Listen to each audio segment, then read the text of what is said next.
All right, hey, it's JC on the mic together with the winning coach for tonight's inaugural game for the Albay Governors Cup, Coach Alvin of Team OWAS. How are you, Coach? How does it feel to win your first game here tonight? Siyempre happy. Yeah. Siyempre happy. Of course, your opponents tonight very difficult. Hindi naman basta-basta ang Team Malinaw. Ano yung naging strategy nyo ngayong first game against Team Malinaw? Ano lang, siguro yung... Medyo ilapit natin, Coach. Sorry. Siyempre yung namin, preparation, Yeah. tulong-tulong, Yeah. tapos respetuhan. As a rookie coach, Yeah. mga kasama ko lang sila, pero yung respetuhan kasi yun yung nagiging puso ng team namin. There you go. Respetuhan. Yeah.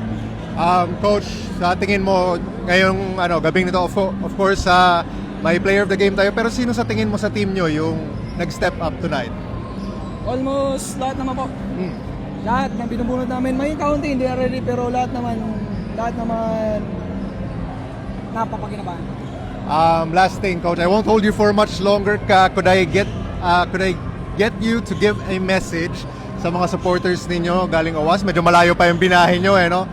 Could you give a message for your family, your friends, your supporters watching from OWAS? Unang-una, shoutout kay Mayor Jan Trinidad, sa mga councilor namin na todo suporta, at sa parents, buong taga-OWAS na sumusuporta. Yan po, pamilya ko, para sa inyo to. There you go. Congratulations, Coach Alvin. You're winning coach for tonight's game. Congratulations, Coach.